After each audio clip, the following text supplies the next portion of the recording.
বিসমিল্লাহির রহমানির রহিম ওয়াত-তিনি ওয়াজ-যাইতুন ওয়া তুরি সিনিন ওয়া হাযাল বালাদিল আমিন লাকাদ খালাকনাল ইনসানা ফি আহসানি তাকওয়িম। আমি আল্লাহ রাব্বুল আলামিন তিন ফলের কসম খেয়ে বললাম, রে বান্দা ভালো করে শুনে নাও বান্দা, তিন ফলের কসম করে বললাম। ওয়াজ-যাইতুন, যাইতুন ফলের কসম করে আমি আল্লাহ রাব্বুল আলামিন বলতেছি। ওয়া তুরি সিনিন, সিনাই পর্বতের কসম আমি আল্লাহ রাব্বুল আলামিন দিলাম রে। ওয়া হাযাল বালাদিল আমিন, পবিত্র মক্কা নগরীর কসম করে আমি আল্লাহ রাব্বুল আলামিন বলতেছি, বান্দা আমি তোমাকে এমন একটা স্ট্রাকচার দিয়া বানাইছি, এমন একটা সৌন্দর্য দিয়া বানাইছি, দুনিয়ার ভিতরে কোনো কারিগর এত সুন্দর নকশা করতে পারবে না। লাকাদ খালাকনাল ইনসানা ফি আহসানি তাকওয়িম।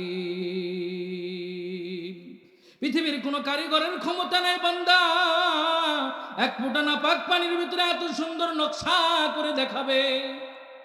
আমি আল্লাহ রাব্বুল আলামিন হযরত আদম আলাইহিস সালাম থেকে শুরু করে আজ পর্যন্ত বহু মানব দুনিয়ার ভিতরে পাঠাইছি, কোন মানুষের চেহারার সঙ্গে কোন মানুষের চেহারার পূর্ণ কোনো মিল নাই। কোন মানুষের গলার আওয়াজের সঙ্গে কোন মানুষের পূর্ণ মিল নাই। কোন মানুষের এই যে মাত্র সামান্য আঙ্গুলের ছাপ, এতটুকু জায়গার ভিতরে কোন মানুষের আঙ্গুলের ছাপের সঙ্গে কোন মানুষের আঙ্গুলের ছাপ মিল আছে? নাই। তাহলে এত সুন্দর নকশা যিনি করছেন তিনি কে? একটু জোরে বলে, আরো জোরে বলেন তিনি কে? আল্লাহ, তুমি দেখতেছো তোমার গোলামরা তোমাকে ডাকতেছে। আল্লাহ, তুমি তোমার গোলামকে কিয়ামতের কঠিন ময়দানে জান্নাতের ব্যবস্থা করে দিও। সকলেই বলে সুবহানাল্লাহ। বন্ধুরা, যে এটা বোঝানোর জন্য এতক্ষণ পর্যন্ত আলোচনা করতেছিলাম, আমি শুরুতে একটা আয়াত আপনাদের সামনে পাঠ করেছিলাম। আমি শুরুতে বলেছিলাম, ইন্নামা ইয়াখশাল্লাহা মিন ইবাদিহিল উলামা। আজকে সন্তানরা সুশিক্ষা না থাকার কারণে, সন্তানদের সুশিক্ষা না থাকার কারণে বহু সন্তান তার মা বাবাকে রাস্তায় ফেলে রাখছে। রাখে কি রাখে না? হাজারো বৃদ্ধাশ্রম বাংলাদেশে তৈরি হয়ে গেছে। যদি সন্তান কোরআনওয়ালা হইতো বৃদ্ধাশ্রমের দরকার পড়তো না। যদি সন্তানের অন্তরের ভিতরে আল্লাহর ভয় থাকতো, মালিকের মহাব্বত থাকতো, দুনিয়ায় কোনো বৃদ্ধাশ্রমের দরকার হইতো না। আজকে দুনিয়ায় তালাকের সংখ্যা বাড়ছে না কমছে? স্বামী যদি দিনদার হইতো, স্ত্রী যদি দিনদার হইতো রে, দুনিয়ায় তালাকের সংখ্যা বাড়তো না কমতো? আজকে আমরা কথায় কথায় তালাক দেই। একটু আগে হুজুর বয়ান করছেন, আমরা উঠতে বসতে হাসতে খেলতে মজা করেও তালাক দেই কি দেই না? এটা একমাত্র কারণ আপনার আমার ভিতরে এলেমের মূর্খতা আছে। কি আছে?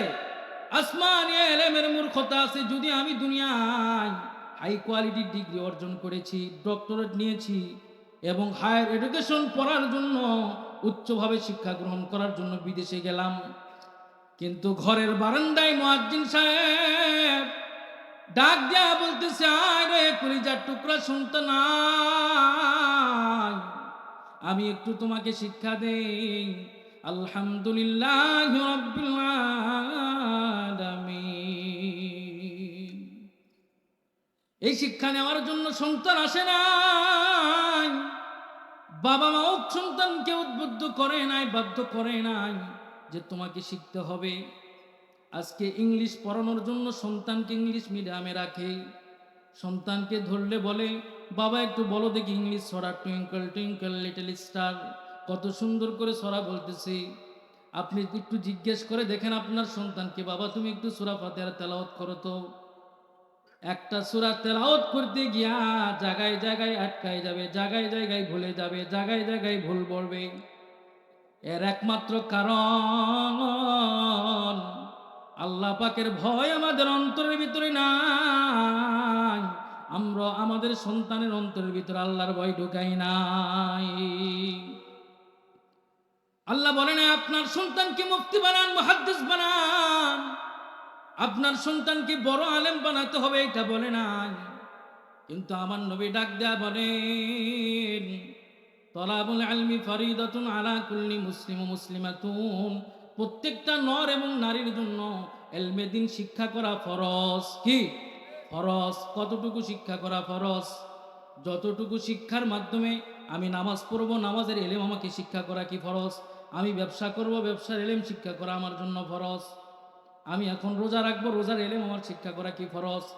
যতটুকু আমল আমি করব ততটুকু ইলম অর্জন করা আমার জন্য ফরজ। আল্লাহ বলে নাই যে আপনাকে ডিগ্রি অর্জন করতে হবে, মুফতি সাহেব হইতে হবে, এটাও বলে নাই। বলছে আল্লাহ কোনো জায়গায় বলছে যে আলেম না হইতে পারলে, মুফতি সাহেব না হইতে পারলে তার জন্য জাহান্নাম, এটা বলছে? বলে নাই। কেননা আল্লাহ রাব্বুল আলামিন তো জানেন আমার সব বান্দা যে মুফতি সাহেব হবে, আলেম হবে এমন তো না। যদি সবাই মুফতি সাহেব হবে তাহলে ইঞ্জিনিয়ার কে হবে, ডক্টর কে হবে, চিকিৎসা কি করবে? তাহলে ডক্টরেরও দরকার আছে, ইঞ্জিনিয়ারেরও দরকার আছে, আলেমেরও দরকার আছে।